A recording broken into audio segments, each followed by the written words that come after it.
Good morning, folks. How are you doing? Fine to see you here on this beautiful day. Big change from last week. My name is Ian Nolan, indeed, and I'm here with Eamon Slater. We are now on the third live stream from the Undercurrents project here in Leixlip, and this week we are going to be exploring suburbia, indeed. And so just to recap a little bit so you know what we've seen so far, we began in Carton House, where we explored the picturesque landscapes around the house itself, analysing it through the lens of colonialism, how this landscape was an area of, well, imagined natural beauty that's created a world of the civilised and the world of the uncivilised and the wild, indeed. Decide who was legitimate and who was not. And then the next week we moved on to the spa. Those of you that tuned in, you would remember we were caught with the world's worst torrential rain that day. So what was it? But we were there, stuck underneath the bridge next to the canal, talking about the history of the infrastructure, the industry and the tourism here in Leixlip, really shaping the social and the ecological environment around it. And now this week, as I said, we are here in suburbia. And well, what was it? One thing I'm going to be doing on this walk, I suppose, is, you see, underneath all of these histories and infrastructures and so on, you also have the stories, the memories that gather in between the cracks in places. And these stories and memories, they adhere to the landscape and they have a habit of bubbling up, indeed, and coming back to us. So I'm actually going to be on this tour.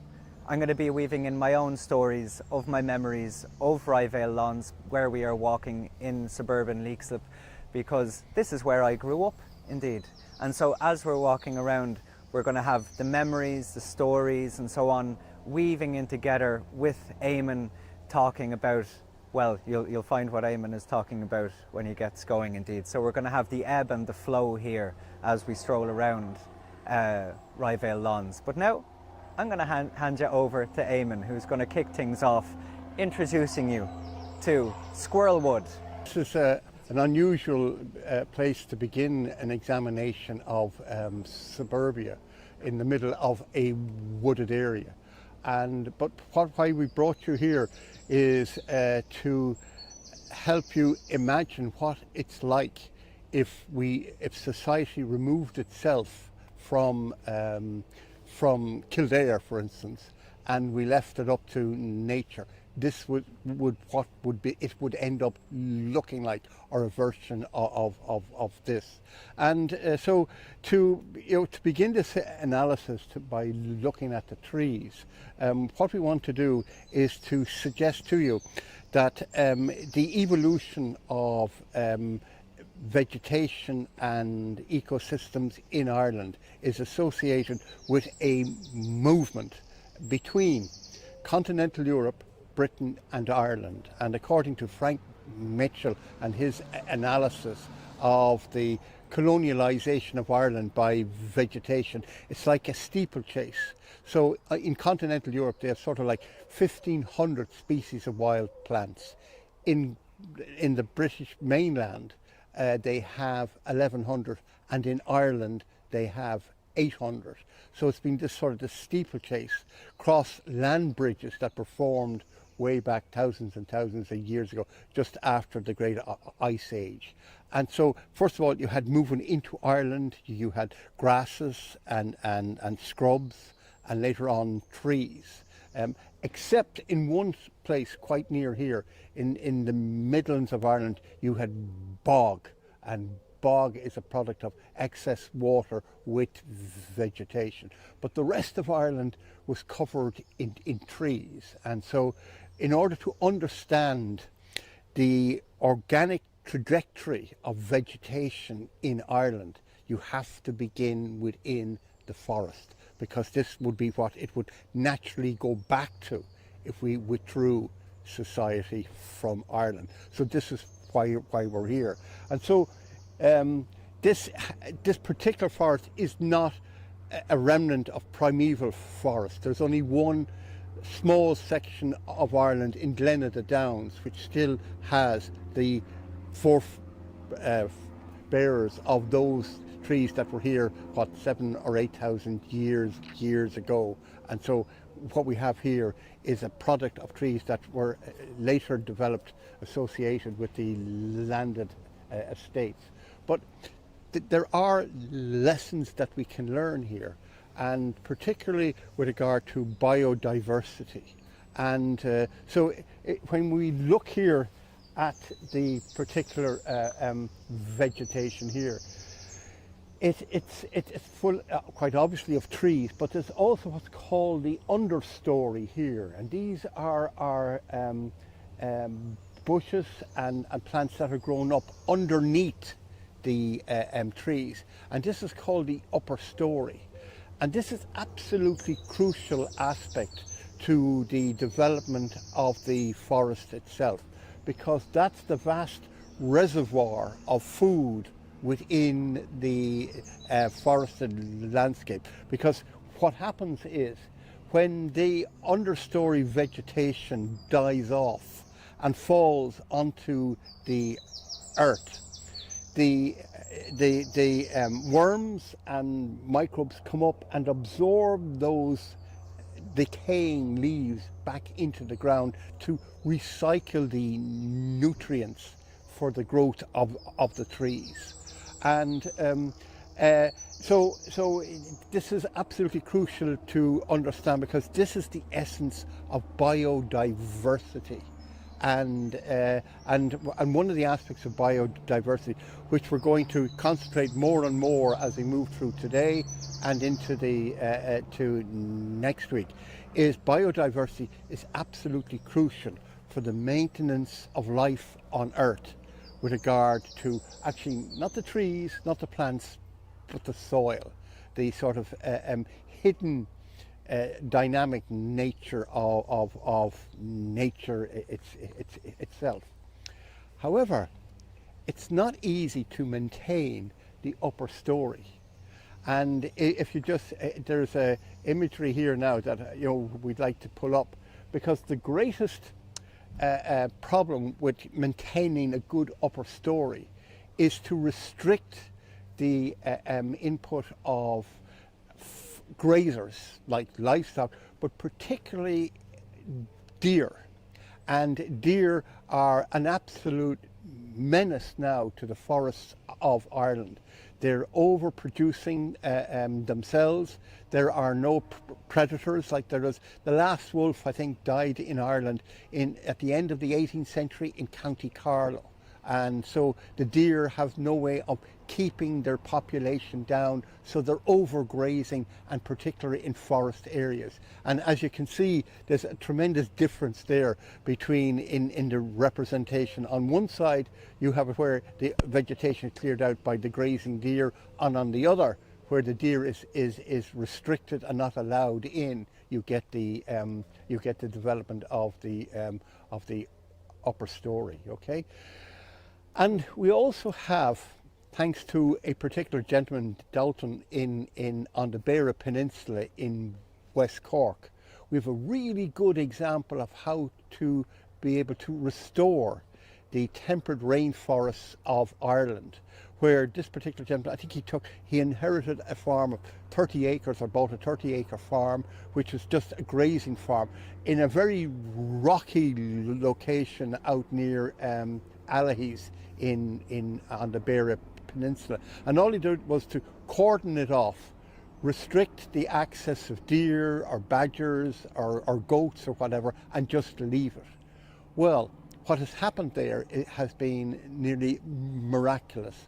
What has grown up there is the temperate forest, which must have been dormant for thousands of years, but was kept down by grazing animals, and by withdrawing or keeping away these animals, the temperate rainforest has come back up again.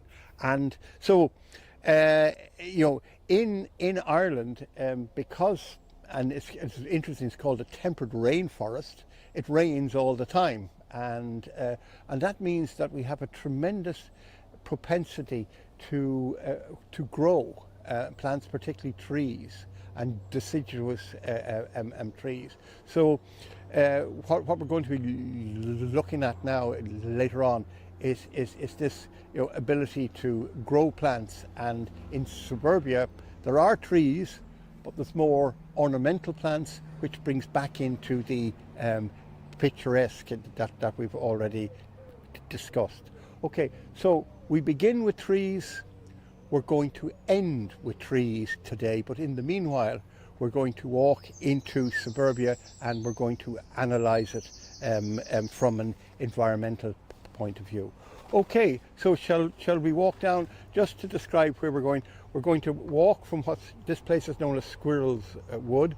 We're going to walk down towards the river, where we have suburbia on the right hand side, and on the left hand side we have an old landed estate house, which was originally known as Robertsville, and now it's known as Ryevale House. Okay, and we just need to identify the presence of those as we walk down. So Ian and myself are going to walk down, and Ian's going to tell us about his relationship to this particular wood here as a growing youth. And okay, so what's your first memory of the woods here?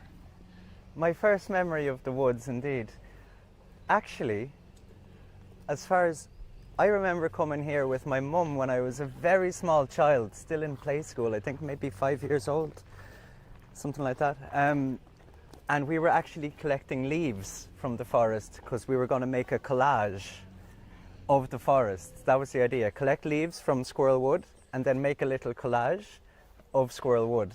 I think I only took maybe 2 or 3 leaves. I was very afraid to take too many more. I don't know why. But what was it? But this place, this is what this forest for me growing up as a child, it was a place where you were playing.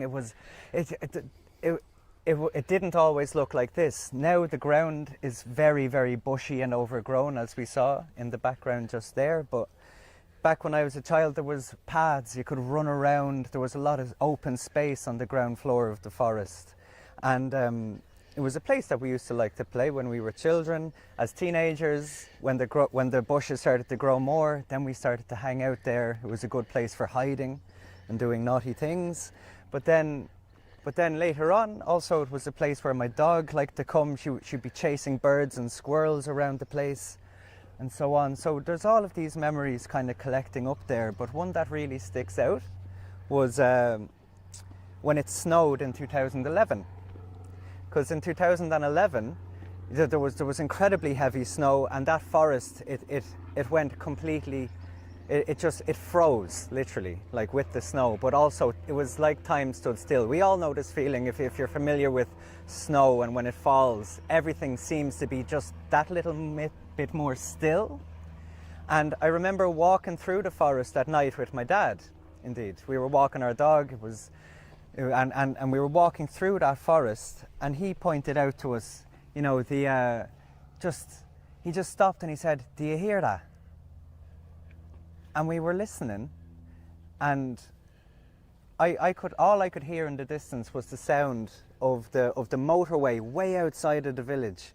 And that's what that is. There's a motorway, a bypass around Leixlip, and it's a constant drone in the background that you're hearing non-stop. If you weren't sure what it was, it could sound like a rushing water, or it could sound, but it's always there, and that's all I could hear. But what my dad was actually pointing out was the silence in the forest itself, in the immediate environment around us.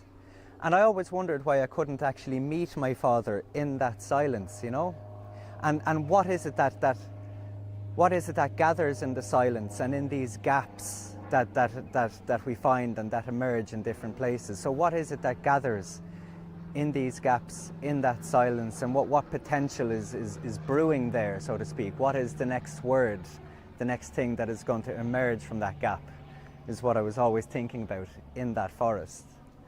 But now, so we're carrying on this way, down towards the river. And you can see, folks, here We have suburbia here, the houses going down. On the other side, you have a green, and as you saw in the background there, to when we were talking and standing still, you saw the house there, the old landed estates house. And so I think it's important to point out that when we're talking about trying to understand the development of suburbia, it's been located in the old domain of the landed estates. And so what we come across in suburbia are aspects of the old landed estates. The panoramic view is gone, but what you have are sort of remnants of it. And part of the remnants of here is the idea of some of the trees would be originally part of the estate. Behind there is the are the gardens that were crucially part of it, and so we can you know, it's now a house that's been used for direct provision, so we have to be careful that we don't impinge on their privacy. But this is important. If you notice the illustration there of Rye House before it was changed, you have an amazing amount of trees, and the trees were not just at the side, were actually on the front. And one of the things that we located when we were in Carton House is the idea that the family of the house were always trying to protect their privacy and their privacy in there. And so this is continued in regard to the material structures of the house itself, where you couldn't get into those places because of the large walls or the trees you couldn't see in. And this idea of privacy is very, very important, because it's also reproduced when we look at suburban houses and how they were built. Because when you contrast what, you know, the major characteristic associated with suburbia is the idea of green suburbia in comparison to the village streets or the streets of Dublin, where everyone lived upon the same street, the rich and the poor. And as you walked along the pavement, you were there directly at the window of the residence. But if you notice here, you have this where the pavement is here and the houses are back, and that space between the footpath and the pavement and the house is crucial. That house always scared me as a child, actually. Right. Like growing up, you go to Squirrel Wood, you're playing with your friends, but then you had the wall first of all, and then you had the fence, on the big wooden fence on the outside of it, painted with tar. And behind the wall and the fence, you had these ginormous trees. Some of them were incredibly old and incredibly beautiful, with moss growing on them and plants growing out of the corners of them. They were incredibly beautiful. But the other ones, they were ginormous Leylandii trees, these fantastic conifer trees that stretch way up into the sky. And so the house was basically concealed behind this dark, solid wall, indeed, that impenetrable with light and with your eyes. And I used to try and peek in through the fence to see the house, and I was too afraid to approach the gate because there was dogs, and they'd run up and they'd start barking. They were just having fun, but as a child it was terrifying. So for me it was this old, creepy house, way far removed, something completely inaccessible and separate, that I used to kind of try and catch a glimpse of, and I was always afraid to approach it. It was like some scary ogre lived there more than anything. And the so that's how I felt about it when I was growing up, and it's always retained that sort of image in my mind. But then, of course, the person who lived there, who built the house, who was living there, was a man called Robert Law. He was the Barrack Master General of Ireland, and he was living there in the 1750s. And well, this man, he was a part of the colonial administration in Ireland. The work he was doing was part of the overall colonial infrastructure, which was responsible for all sorts of, well, I don't know, atrocities and different types of oppression inflicted on people in Ireland. So, you know, what was it? That building itself, it is, well, a violent place, you know, and it has that history. And I wonder, has it sank into the mortar of that building? Because it's almost as though that violence is being transported through time with it. Indeed, that's interesting, because what the local people here, you know, from the 18th century onwards, the last place they wanted to be was to be invited up to the house. And there are two reasons why they hated to be invited up. One, it was they were going to be told in the rent office that it was going to be a rent increase on their property that they were farming at the time, or they were going to be evicted. So it was actually a place of fear and loathing for the local people. But it never should be forgotten that the local people were paying for that wealth and that luxury from their rent returns. But what I want to point out, guys, is we've just walked down from the house itself down to the Ryevale River. It finally has appeared on the scene, not as a canal, not as a lake, but as an organic, free-flowing river, and as it flows right the way down into Leixlip Village itself. And okay, so you know what it's possible to categorize the bodies of water we've pointed out or highlighted. When you look at the lake in Carton, and when you look at the canal, the Royal Canal, you could describe them in a modern terminology as slow, right? But when you look at the river, that could be contrasted as being fast, self-flowing, in the sense that it's been determined by the amount of rain that has fallen or hasn't fallen. So again, it's about flow. And what we're going to concentrate now on in a little minute is how society over the centuries has appropriated that organic flow from the Ryevale water as way of industrializing, as a way of creating employment, creating wages that supported the village of Leixlip.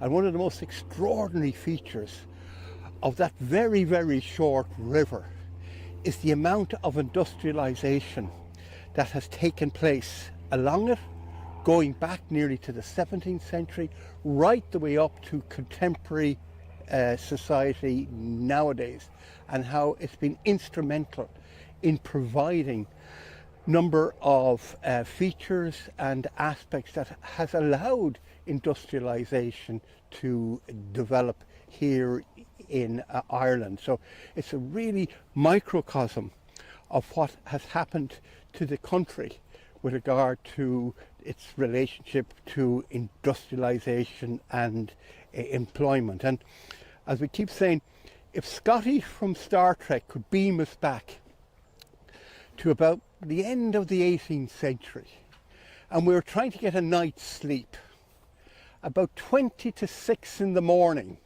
you'd hear a hooter going off to wake the people up so they could be down at work at 6 o'clock in these mills and in these factories right along the river.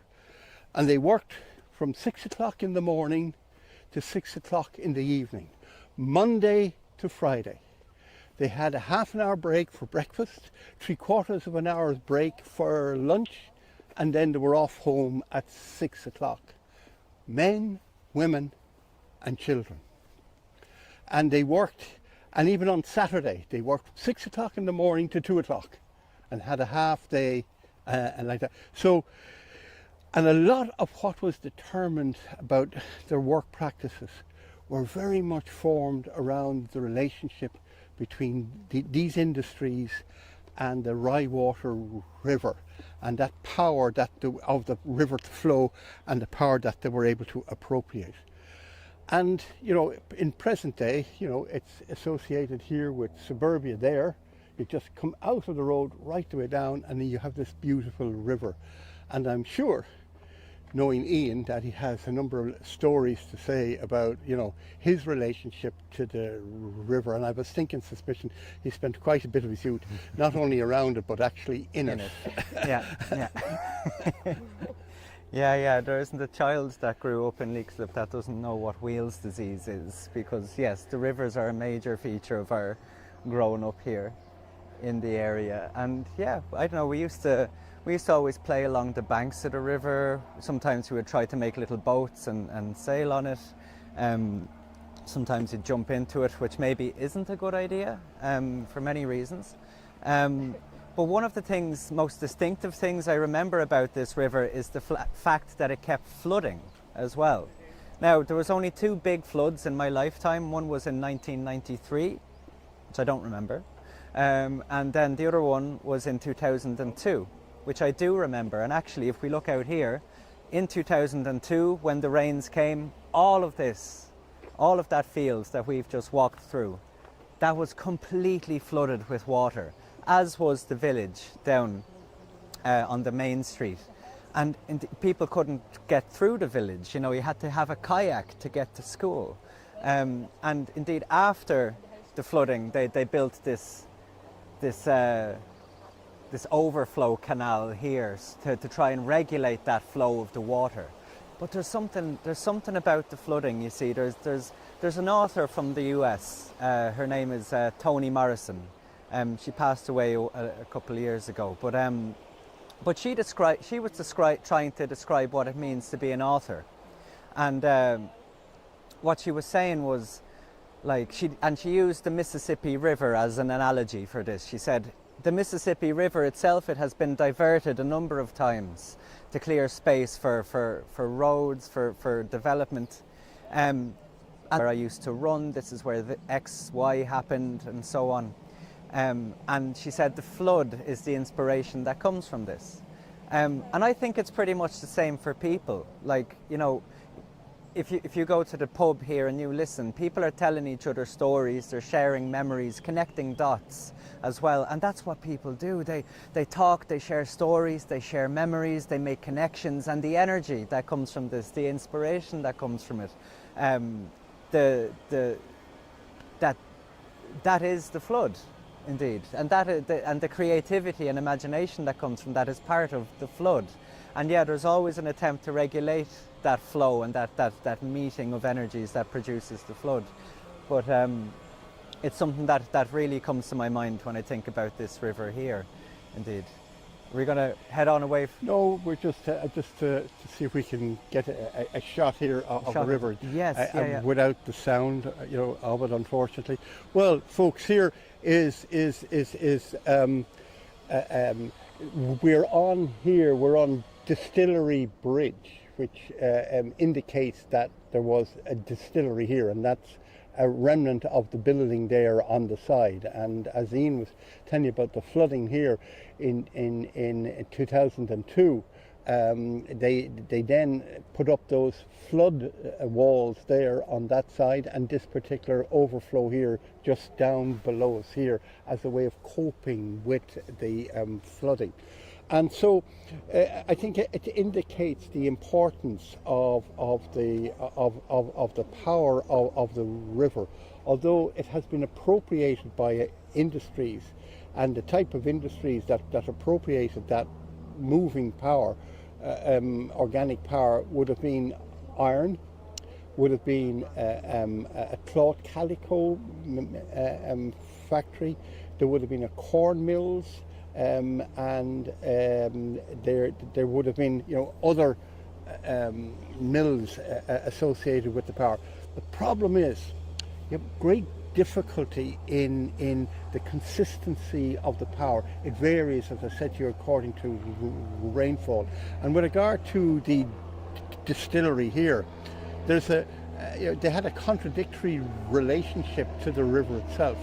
They needed the water as an important ingredient to make whiskey, and as we know from historical fact, they made quite a bit of whiskey. I think in the 1830s their average output of whiskey was about 30,000 gallons a year, which is quite a lot of whiskey, and the river, therefore the water was taken out to make that whiskey. But they also took that water out to cool some of the machinery in the plant for distilling the whiskey. But then finally, and this is the major contradiction, they use it for wastewater. The waste of production, therefore, was oozed out of the factory onto the back onto the Rye water, and this has been a consistent problem with the industrialization here from the 18th century right the way up to the present. They wanted to be contradictory, a source of pure water and yet a place to put wastewater in when they're finished with production, and that's an ongoing problem. With regard to the ironworks here, one of the reasons, as I said to you, quite obviously it was based here, was the idea that they could appropriate the power and they would create along the banks here, and here was one as well, a mill race where they would cordon off the water, put in a stoppage thing and allow the water to build up its power and gravity and to move the mill wheel. And as we have an illustration here of this building distillery in a drawing, an illustration in the 19th century, and you can see the mill race just right beside it. So you had, for instance, the ironworks. They had to import iron, and they import the iron in the late 18th century, through the canal and into the 19th century.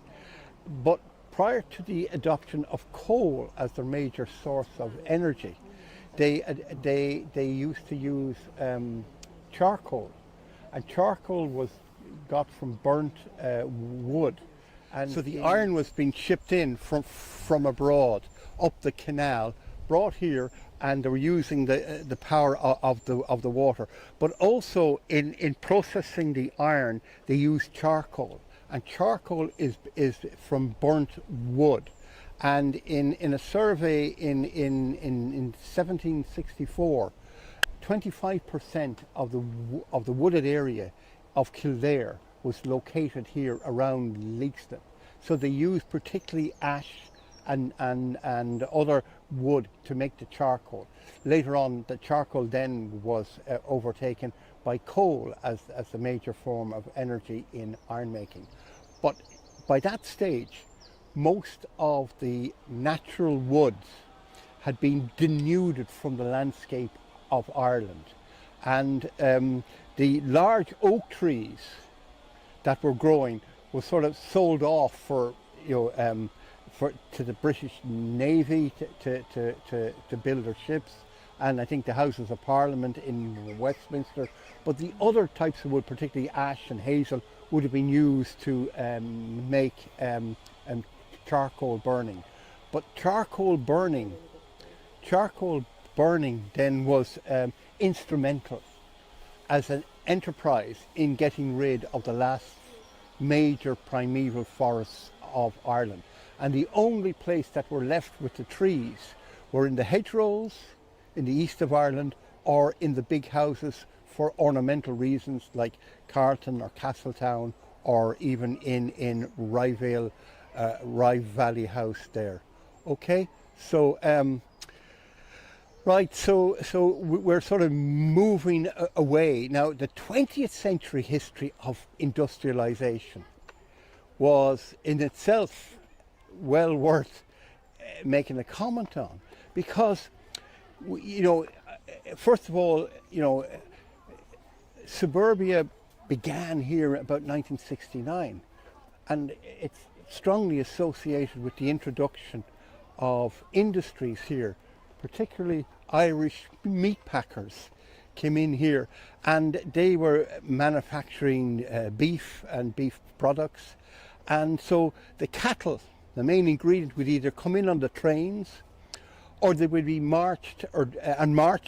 driven down through the village itself into the factory itself, or they were driven by trucks in and out of the town. So livestock was constantly moving through the village of Leixlip. Now, there's a sort of darker side to this.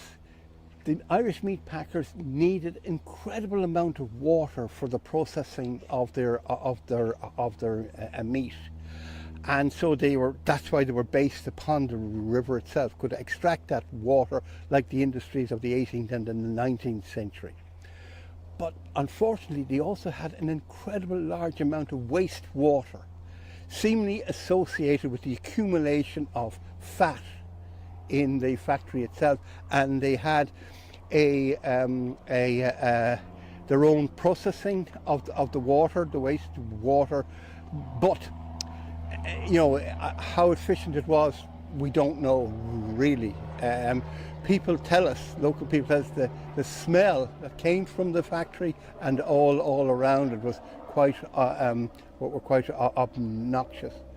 But there's another aspect to the meat factory that we need to emphasize, and that was with regard to when cattle were tested positively for TB, they were sold immediately to the factory to be processed, I presume not into human food but into possibly dog food or cat food or whatever. But in handling the TB livestock, there was incredibly high propensity for those handlers to contact TB, to the extent that we have evidence, medical evidence, that during this period, and when there was a large outbreak of TB, that the entire town had 10% of its population suffering from TB, and that's a negative aspect of that sort of production. Present day now, you have Intel, Hewlett Packard, who are absorbing the water from the Ryevale and also putting their wastewater, which are now processed. But it seems to be, and Ian was pointing out here, the problem about flooding. And so what seems to be determining flooding is not just excessive rain, it's the inability to control that flow off from these factories when it does rain. And this has been causing constant problems. And Ian has pointed out 2 years, but the biggest flood in Leixlip's history, in modern history, was in 1954, where the entire village itself was flooded in. Although there's lots of greenery and shrubs and plants here, when you look at the physical structure, and we have an illustration here of one of the first examples of mass-produced suburbia was in Levittstown on Long Island during the 1930s, and where they mass-produced suburban houses, where they would move in with their machinery, knock out all the vegetation, flatten all the area, and then build en masse houses to the same design, to the same proportions of each plot had a particular spatial amount, and they would move in with the bricklayers, the people who put in the windows and the doors and the electricians, and then they would move from building to building. Now, what this is important, this is mass produced. And it's very like the Fordist idea of production. Rather than having a conveyor belt moving, you brought the stuff to the land and you built, and that was the beginning of mass-produced suburbia. And today, they still engage in that mass production, and housing estates like this and in other ones, that the uniformity of appearance is a reflection of this mass-produced. And one of the consequences of mass production is the uniformity of the buildings, of the gardens, of the roadways. And the famous geographer called Montfort said, that uniformity, that straight edgeness, is the major characteristics of mass-produced suburbia. Now, one consequences of that, and when you look at, there's another illustration of Leixlip, an aerial view recently, and you can see very similar to Leopardstown, a huge amount of industries based, and at one stage the village from about 1969 onwards, as I said, increased from about 400 to 5,000 rapidly with the growth of suburbanization. And so you get these type of suburban houses, and one of the most interesting characteristics and difficulties of it is when you look at the housing and you look at the roofs and you look at the buildings and you look at the driveways and you look at the pavements and you look at the roads, most of that surface is impervious. It's non-porous. So when it rains, it tends to accumulate, and rather than go into the soil, it tends to move down out of the pervious surface and right down into the downstream. That, of course, it can be quite largely associated with flooding, particularly in low-lying areas. And just for instance, when flow flows onto grass and natural vegetation, it tends to be slowed down. So when it's flowing down on concrete or asphalt, it picks up speed 8 to 10 times more so than if it's flowing over vegetation. Now, so this is the base, this is the material base of suburbia. Straight edged buildings with gardens, with walls. Yet when you look at today, it looks full of greenery, and this is where gardening comes into play.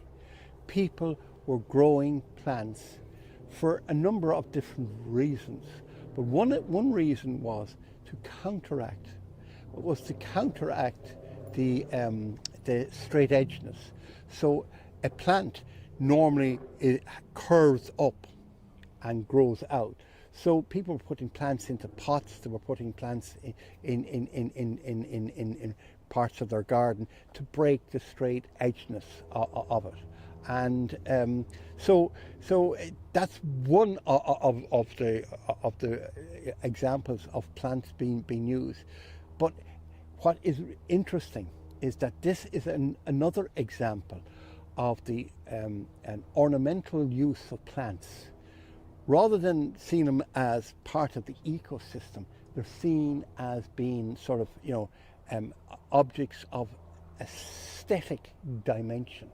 And this has allowed then people to engage in gardening as a way of expressing their individuality, using plants and using their ability to grow plants and sort of to keep the grass cut as a way of demonstrating their connection with wider community. And this becomes really important with regard to the idea of the greenery of the suburban and lifestyle. And again, you can see the plants therefore sort of, so there's sort of different effects that we'll look at when we go down along the way. So we'll go back and we'll, right, okay, shall we? Yeah, okay, come on guys, we'll walk through here. Okay. Very good. Okay. So one of the most interesting things about this type of suburbia is there's two things. There's a number of objects here. There's quite a lot of them. And it's got to do with cars. And the second is, it may be full of objects, but there ain't an awful lot of people. And one of the reasons why you don't see people is lots of people don't hang out in their front gardens. Gardens are used as display, to display that behind the beautiful garden are decent people who are keeping up appearances for themselves and for the community. And so, you know, people like ourselves, you know, who'd come up to our garden and say, you know, Slater, would you have any idea about cutting the grass? You are lowering the tone of the neighbourhood. And, you know, and what basically he's saying there, you know, you're making it impossible for us to sell the place because it looks completely derelict. So what we're trying to get at here, guys, is the aesthetic is a deflection away from looking at the vegetation as an organic part of nature.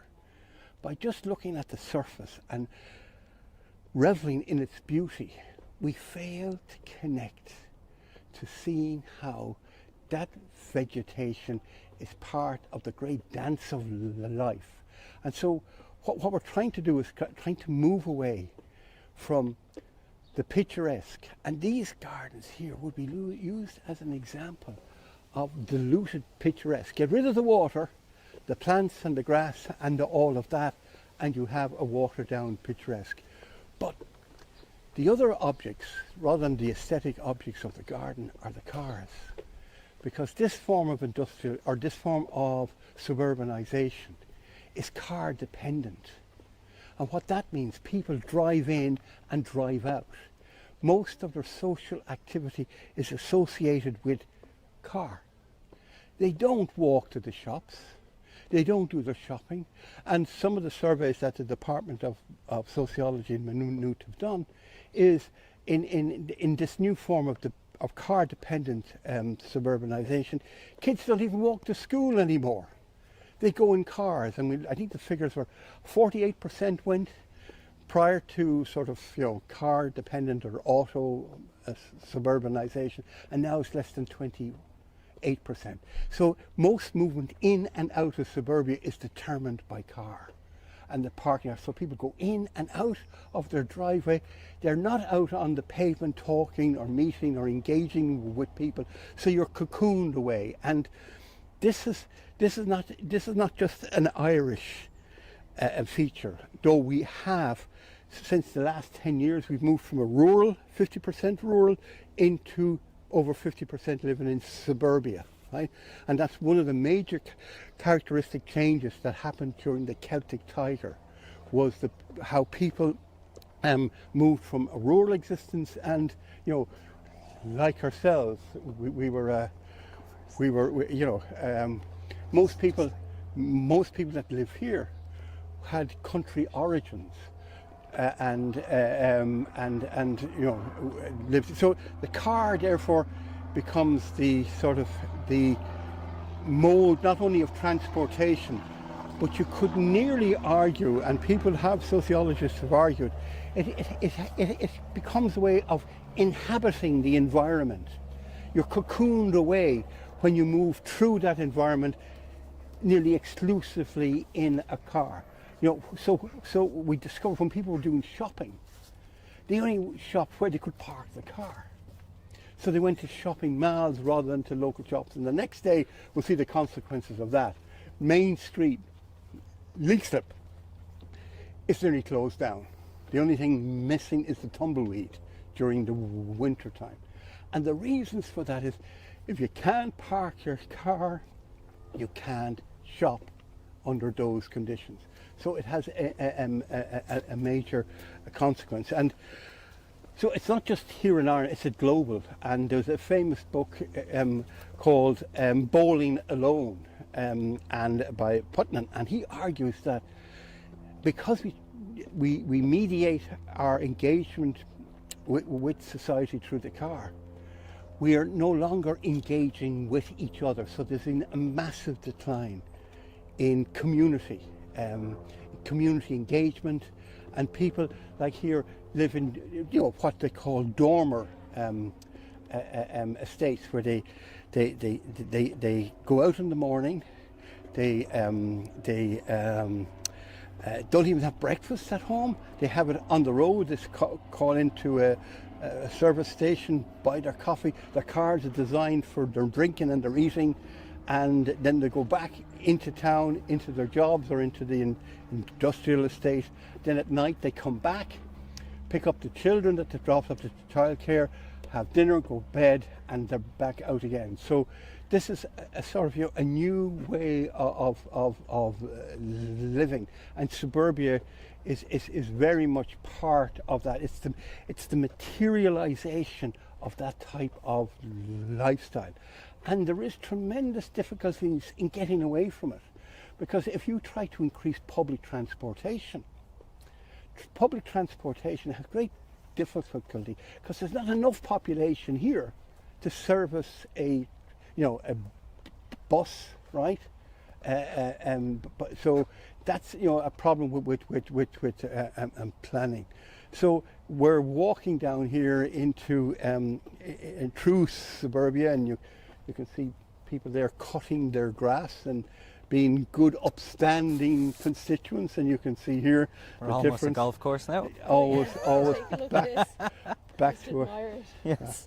Look at that manicured lawn. and the line here, you know, it's in itself is rather interesting, because it's not completely manicured. And well, There are used to be weeds, There right? used to be trees there. A lot of people cut down Yeah, the I trees saw to get the- the light on the house as well. Yeah, absolutely. Yeah.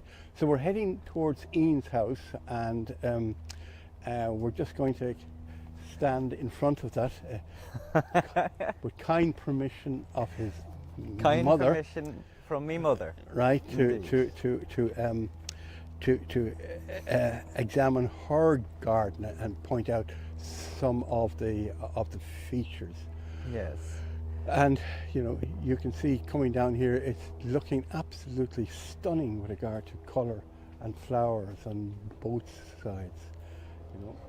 Yeah, just listen to everything Eamon was saying. I can relate to all of this. Like I've known all of these things growing up here in in my parents' house, because growing up I realised very quickly there were two very distinct approaches to gardening taking place, unfolding in my house. So you'd have all sorts of random stuff piled up here in the driveway.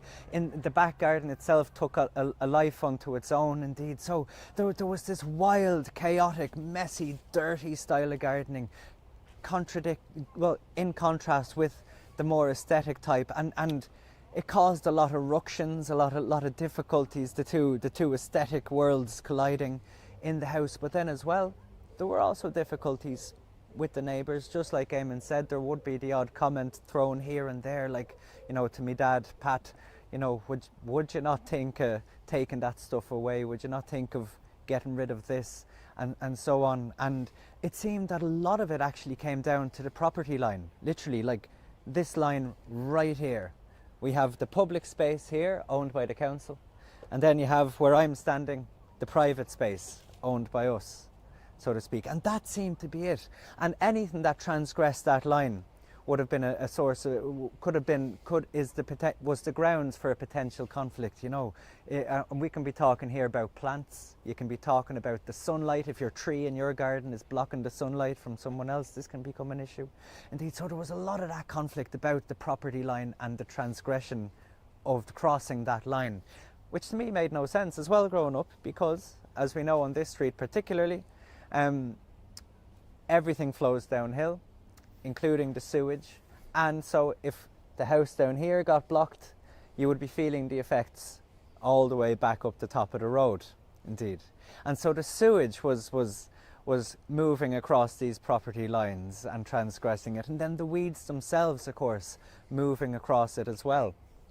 You can see on both sides a fantastic display of ornamental plants, and these are performing a function of all, with our potted plants and our pots, breaking up the straight lines that are associated with the building itself. But there is something also going on here. There's another function of the plants. You'll notice on both sides here, there is the ability to have high plants, and this is again going back to what we talked about, privacy, that people are able to go in and out of the house, and they're sort of hidden by either the hedge or the plants on each side. So it has a tunnel effect. Yet, when you come out to the pavement itself, all the plant growing tends to be dropped. And we call this the panoptic gaze, where people in the house can stand in the front room there and look out. And if you look at some of the houses here along, they have curtains, they have lace curtains and all that. What it means, they can stand and look out on the public domain and therefore feel safe and secure. Again, remember we're talking about the privacy of the big house being reproduced here again. But and here's something that you should never do, right? Let's say you were coming along here road and you stopped, right? And it's just like and you do this. You stand and you're gawking in, right? Because what this creates is, are you looking at the house and looking at the residence, or are you looking at the plants itself? So what it means is that most people who walk through suburbia cannot stop and gaze, because the people would feel threatened and on the inside of the house. So the only way you can appreciate the plants is by a walking glance as you walk past it. Look at the plants and move on. If you stop and gaze, the residents of the house tend to feel threatened. And we had an occasion when we were doing a photographic survey of the suburbs of one of our researchers reloading a camera on a wall to be challenged by the owner of the house to say, were you stalking our house and all of that, and if you didn't get away, the guards were going to be called, right? But what really is important to point out is that the plants are not just used for ornamental. They're structured in particular way to provide functions associated with being visual, right? You can see out without being seen, and that's called the panoptic gaze. So shall we go back in here, because if Mrs. Nolan was creating that beautiful object to be appreciated, Mr. Nolan was creating something completely different. And this is where we're walking in at the other side of the street, because what we have here is a unique example of planting plants not just for ornamental but for biodiverse reasons. And this is what we find is really very, very important example of how we should be thinking about vegetation and the environment in suburbia, moving away from the ornamental lawn and the roses to growing plants that are good for the environment, and if it's good for the environment, it's good for our health within that environment. And so we're moving into here. Ian will tell you a little bit more about the history of this, because it's absolutely fascinating about a number, but particular Pat Nolan's endeavour to green this area here, because it's a slope going down to the river, but it was taken up by himself and a number of neighbours and produced into this sort of, I call it sort of wooded grove. but there is more to it than just trees. So we're going to end up today in here. And so we started with trees, we went through suburbia, and now we're going back into a wooded grove. Back when I was born, back in the 90s, growing up here, none of this existed. This was just a big, solid wall of really dark, tall Leylandii trees. Indeed, which were planted back in 1990. And you see, the whole story is, you see, well, me dad, he moved here in 1977 when the housing estate was created. And back then, looking out across the field, across the river over here, you were actually just looking out at fields where you had cows grazing. And, you know, in the evening time, you could hear the bells from the cows as they were walking around in the field. But then, coming into the 1980s and so on, new housing estates being built, Leixlip is expanding as a suburb, and so a housing estate, Dún Carrig, was being built across the river here. And, well, to hide that view then, it was agreed on the street here, you had Paddy Burke, an elderly gentleman living on the road with his wife Ruth, just over here. They were living here, and together with my dad, they got up some money and they paid for the Leylandii tree, and they blocked the view, indeed. And you see, Leylandi at that time, it was being advertised as the perfect solution. You know, you could block out your neighbour so you didn't have to look at them every day. And you could block out an ugly view. They were supposed to be just neat, ordered little trees that would behave. But as does happen, these trees, they were imported, they reacted differently to the soil, and they sprung up and became these giant towers that I just described, blocking the sunlight, blocking everything, and killing everything underneath them, because the trees were so dense that no light could actually reach the ground. So all the plants here were dead and gone. And this just became a very dark, strange place, you know. You'd find people going back there drinking, setting fires, stuff like this. It was scary living here as a child with all of that happening. And then suddenly, one day in 2017, just after my dog Colleen passed away, my dad decided that he would chop down those trees. Literally, he was walking up the street, he said, and he noticed one of the Leylandi had died completely, and so he said, I'll cut that down, and he took it off with the chainsaw. But then there was a gap, and he was like, oh. So he said he'll cut down another one there just to kind of balance it out, you know, trying to create it, just trying to make it look a bit more neat.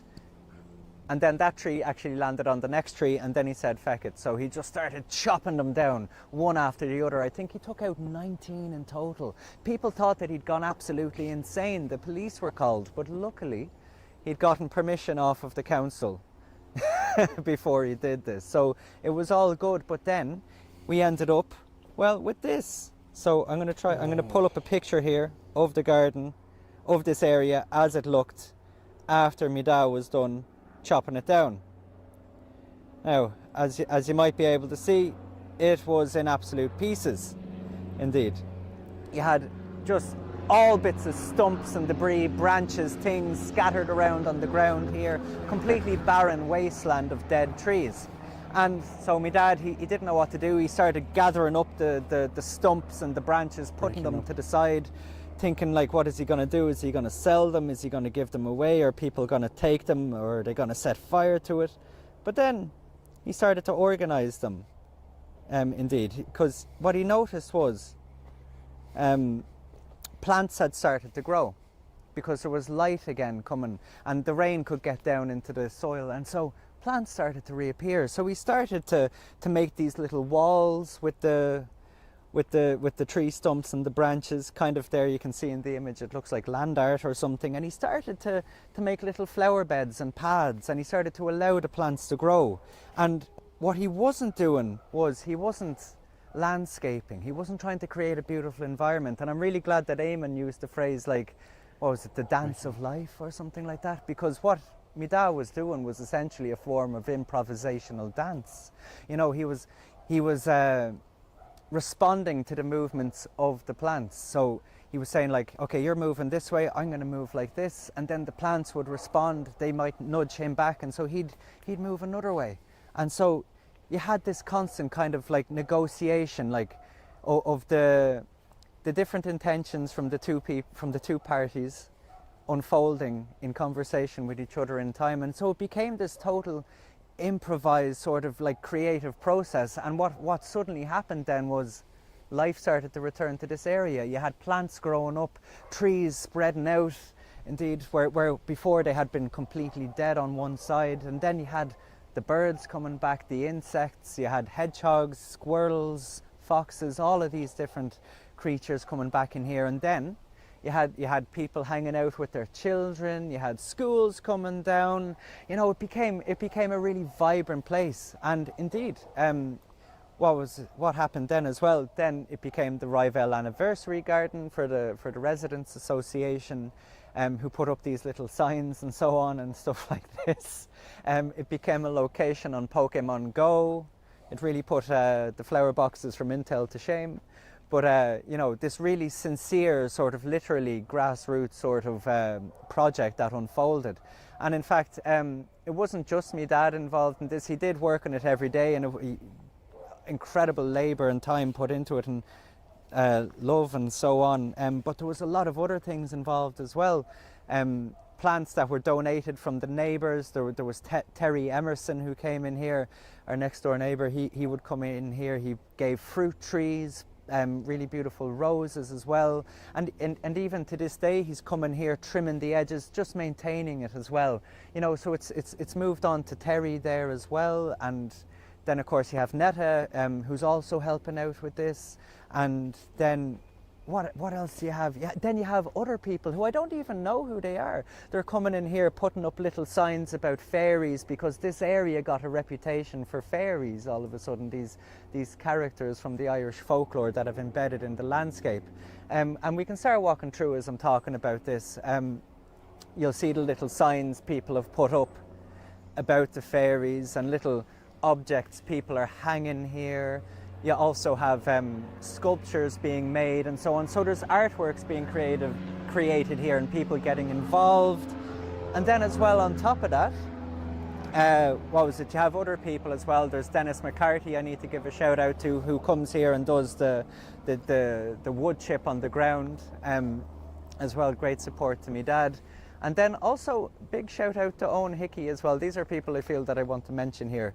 Owen Hickey actually wrote a book that was written in 1977 to welcome people here to Ryevale Lawns, which is where we got a lot of our information about the estate and the history of the area and so on. So basically, my dad passed away a couple of years ago, but what he was always saying was that he always expected this place to return to nature after him. He said it wasn't his. He didn't have ownership of it. What he said literally was, this is just one way that this place can be. You know, when I'm gone, somebody else is going to do it, or nobody will do it. So there's other potential forms. This garden, this space can become something else at any one time. You know, like so this is just one form, and it will evolve and change into something else. Indeed. So this is something I think is really incredible. This is a place that has multiple potentials that are just waiting to unfold. And so now here we are sitting in the garden. Okay. So yeah. So we've just come full circle, guys. We're back into a wooded area, but this time it was created by the community itself and direct community action. But you can see as you walk through it, it also, as Ian was pointing out, has become an enchanted place associated with people, creating sort of fairy lore and all of that they have created here. But I think what's really important about this is that this environmental space here has great potential to improve not only the environment and the production of air and the taking in of carbon and all of that, and a great idea of biodiversity here, and you can see there is the the dominant colour is green rather than the flowers, and as we've seen in the suburban garden. So it's full of biodiversity. It has quite a lot of upper story growing, and there are actually health reasons why people should begin to hang out here, and this is why we've stopped here at this particular table and chair, because if we could sort of advise the locals about what they should be doing and how they should use this space, I think the best way to describe it, if they could come here about 3 times a week, come out of their houses with their green tea and sit around here and communicate and talk to each other like that.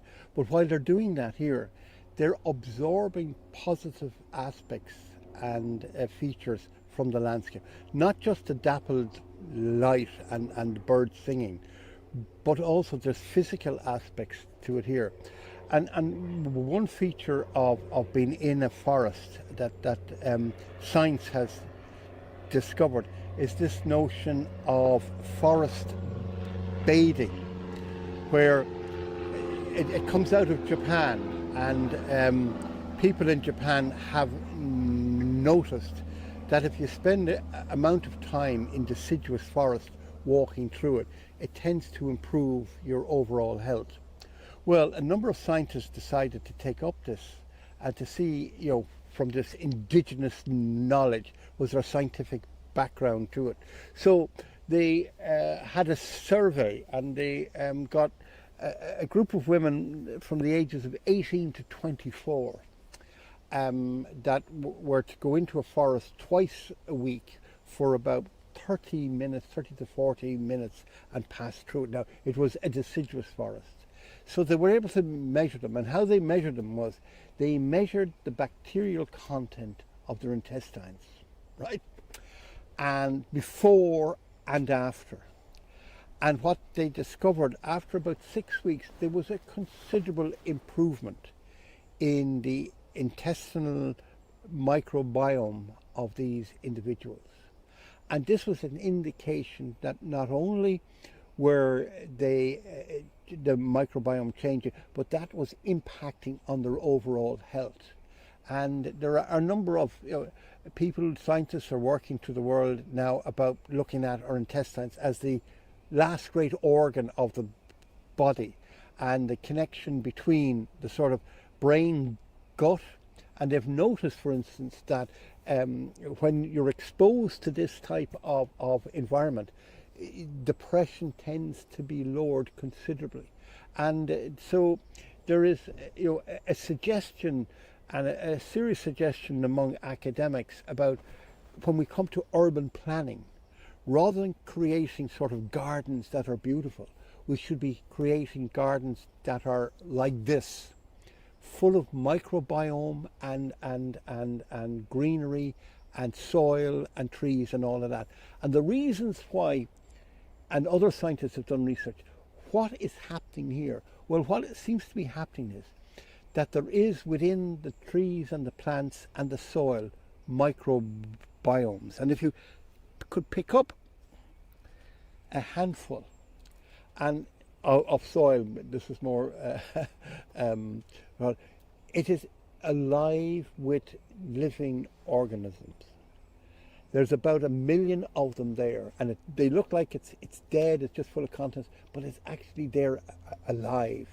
And they are the life force of the earth. So you have the earth in the soil or the soil in the earth, where you have the first 6 inches or so humus, and then you have topsoil, and then you have subsoil. It's the top layer, the humus, where these micro organisms breed, and they take down the leaves, push it through their gut, and they transfer carbon to oxygen and also beneficial microbes. So when you're sitting here having your coffee and talking to your neighbours, you're absorbing the microbes from the soil and from the plants. The next day we're going to look a little bit more seriously at the soil and how the insights that we get from looking at forest soil is impacting about how we should be cultivating our foods going into the future. But even in the immediacy of the present, by just sitting here for 20 minutes, 30 minutes, 3 times a week, we're actually affecting the physical, our physical and mental body through the microbiomes of our intestines. That has got to do with forest bathing. But there is another feature about sort of hanging out here. If we took our shoes and socks off and put our feet onto the earth, that has a major impact also on our immune system and also on inflammatory tendencies in our body, because with shoes and all that goes with that, we are distancing, we're not touching the earth, so the sort of electric makeup of our body and the cells within our body is sort of thwarted. But when we put our feet down to the earth again, it sort of realigns ourselves to the natural electric currents that should be within our body. So we've talked a little bit about barefootedness, about the children. It's something we can learn from that by just being here, and to take our shoes off while we're drinking our green coffee and taking in the microbiomes. We're also connecting with the earth. And then the final aspect of it, by sitting here in this grove, we took off our hat and we continued talking, and we're absorbing the electrics and we're absorbing all. We're also absorbing D3. D3 is being transformed from the sun in our skin, and it's called the sunshine vitamin. And in places like Ireland or in the northern hemispheres, we don't expose ourselves enough to D3, and so therefore we have a high rate of autoimmune diseases. And doctors are now advocating, for instance, as one of the protections against COVID or other diseases, well, we should be taking adequate amounts of D3. And so while you're sitting here, we're absorbing it from the sun. So what we're trying to get at here, folks, is our relationship to the environment is a complex interconnection of processes that are, that we affect nature, we affect the flow of the river, we canalize it, we industrialize it. But nature also provides us, society, with beneficial aspects to our well-being. And we shouldn't forget, guys, that we can talk about biodiversity in plants. We also should begin to talk about biodiversity within our own bodies. Because when we eat certain foods, like processed foods, they're not nutritious enough to support our metabolism. So we shouldn't see a difference between Ian and the tree behind them, because both of them are microorganisms that take stuff in, process it, and excrete out. And that's one of the great laws of nature and the ecosystems that we need to understand and to see how it has developed over time. And this is why we're passing through, using the river, the Ryevale, to move us through Leixlip, through time, through environment, and through ecosystems. The next day, we're going to go down, further down, closer to the village, and we're going to end up where this particular Ryevale river ends, when it meets the river Liffey and it ends. It may have been a short journey by a short river, but it has amazing lessons that we need to learn, not just to save the environment, but to save ourselves within that environment. And this is what we're going to move on to the next day. Thank you very much. We've gone from one world of separations with the garden, the wall, the buffer zone, and so on, a world of separations and controlling nature, and then we've come in here where we're literally talking about taking off our shoes and our hats, like to allow ourselves to connect to the earth, to the sun. It sounds like hippie stuff, but really what we're talking about here is how to reintroduce that flow and that overflow that we described earlier as the flooding. And because also what happens here is that the people come together here in this place. When you're hanging out here and taking off your shoes and having your tea, you're also chit-chatting and hanging out. You're reintroducing that flow and creativity with other people. So like this is how you find it all together, like from the ecology and the soil and the sunlight, and then just basic conversation, reintroducing that flow and overflow that runs counter to all of these logics of the well, I don't know, here I go, violent imperial infrastructures that try to hold the world into certain shapes and destroy them. But anyway, so we're coming against that, and we'll see you again next week when we arrive in Leixlip Village at the confluence of the River Liffey.